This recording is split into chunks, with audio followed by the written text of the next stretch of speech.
So after 6 songs that clocked in at roughly 95 minutes worth of music, Dream Theater fans and music fans may have been disappointed to figure out and find out that their newest album at that point in time in 2003, Train of Thought, was going to have 7 tracks and only clock in at 69:09. Man, they really cut out some stuff. No, not really. This is an album that was actually conceived and put together over a very quick period of time. It was only about a 3-week period that everything took place. The band took a lot of cues from what was going on over the tour for 6 Degrees of Inner Turbulence. There was a favorable response for a lot of the heavier material that was being presented during that tour, so they opted to go the route of a much heavier album, which in some ways is true with the Train of Thought album, but not completely. There are still those trademark Dream Theater moments. It's not as though they were going completely and totally thrash metal on everybody.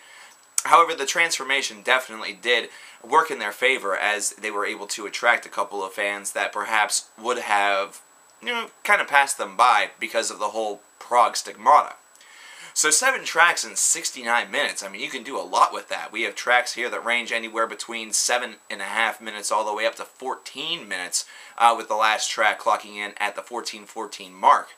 And now I'm, of course, dismissing track number 5, Vacant, which is only about 3 minutes in length. It serves as more of just a very, very soft, somber note, which was really written because of a very tragic family situation that occurred with one of the members involving their daughter falling into a coma just days before her 7th birthday. And so that's one that really, the tone and everything that goes along with it is very, very appropriate, because it is an extremely somber situation. It's a serious situation and should be reflected as such. The instrumentalization is one that is very limited on this track, as you might imagine, and that is something that is just fine. In fact, James LeBray's voice sounds so honest and so, I guess, distressed as anyone would be on this track, that everything just fits it beautifully. Now, let's speak about the other 6 tracks on this album, because this is where I think that Dream Theater may have bit off just a little bit more than they could chew. Doing an album like this has potential drawbacks. For one, if you're going for a heavier sound, it does give you the opportunity to explore some relatively quick time signature changes and really just put a new spin on heavy music, basically inventing heavy prog, which is something that was out there already and was already starting to pick up some momentum, and you can thank a lot of different bands for that over the course of the 1990s and the first part of the 2000s.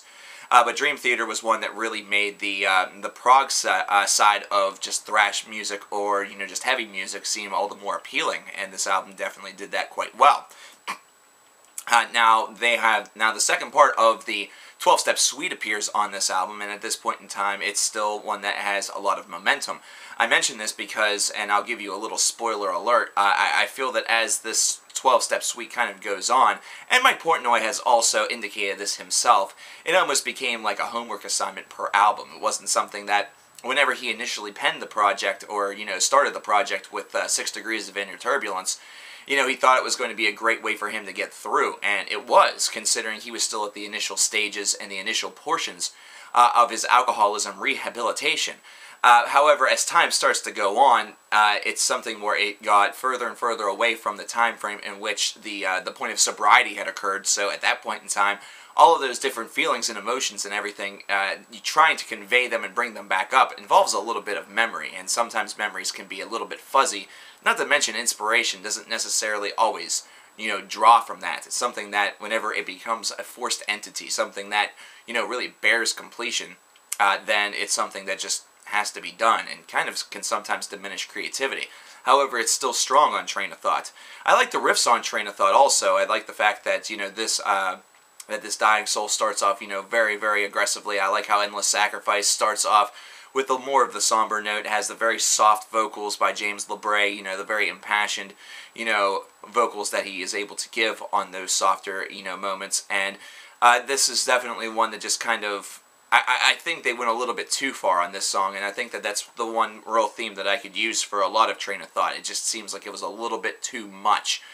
There are portions of Endless Sacrifice where there's a keyboard part that kind of just descends into almost what I like to call a maddening carousel, which I mentioned in between the Buried in Me reviews and things like that. However, in this one, it just kind of comes off as a bit cartoonish and hokey, and I really don't like that breakdown. I really think there's a little bit more that could have been done to kind of transition the pattern a little bit better. However, that's what they opted to go for. And there's some pretty haunting moments on this album too. Some voices that just kind of, really are decayed. And this is something that's explained even more so on the Train of Thought making of documentary, which is available on YouTube for you guys to check out also. And it's just kind of an interesting story throughout everything. They were very meticulous about this record, and it seemed like they had a little bit of fun, but it seemed as though the quality kind of dropped off a little bit. I guess it's kind of unfair to say that in a way, because they're coming off of two masterpieces. They're coming off of Metropolis 2, Scenes of a Memory, and 6 Degrees of Inner Turbulence, which really showcased the band at just a fantastic, high, so to speak. With Train of Thought, it seemed as though they were having a little bit more fun with the whole entire process and the like. However, it just seemed as though there was a little bit of sacrifice there as far as overall quality was concerned. This is definitely not one that really fits up to being the follow-up to the follow-up of the genius Metropolis 2 and being the follow-up to the equally genius 6 Degrees of Inner Turbulence. A neat little facet of information, which is not necessarily new information, is the fact that the very last note on this album is played by Jordan Rudess's nose, which is really kind of cool. And that is actually the opening tone to their next album that would come after this, which is, of course, Octavarium. The opening portion of As I Am is the same closing portion that you heard from 6 Degrees of Inner Turbulence, which continues that meta album. But overall, in quality, what I like about this album is that it does have a little bit of aggressive edge. It definitely has the ability to really rock your face off and be quite metal in many locations without sacrificing too much of their progressive antics. Stream of Consciousness as an instrumental is definitely a really, really key point for these guys, and not to mention, I think that the opening riff opens the doors for so many different kind of collaborations or medleys that they're able to do, either live, or if they ever wanted to release more studio rarities or things like that, or just kind of fuck with everything just for the unholy fuck of it, because sometimes that's a little bit fun to do. The opening lick is one that easily can be adapted to a lot of other songs that they have done, and the song itself is no slouch either. Excuse me. Sorry about that. But overall, as an album, I think that what is really kind of being sacrificed here is that some of the compositions were just more was allowed to kind of remain in that really needed to be. I think that some of these songs could have been a little bit shorter. I think that some passages could have been eliminated. And I think that's the reason why this is the age where it kind of started to be said that these guys just are a little bit, too into their music and too into themselves, because they kind of let everything, kind of remain. Everything is deemed as genius to them, which is not the case whatsoever. There's definitely cuts and things like that that are in every single album. However, this is one where I feel that there may have really required to be a couple more in order for it to be pristine. And I think that the timeliness of it was probably something that sacrificed that a little bit. And we were kind of getting used to the fact that Dream Theater were releasing albums about every 2 years. And this was one that happened after just about a year and a half. So it's something where maybe that extra 6 months worth of time really needed to be enforced there in order to get the best cuts for this record. Still not that bad, still not necessarily my favorite, and I think for a lot of Dream Theater fans, the addition to the heavier element would probably disappoint some, or did disappoint some.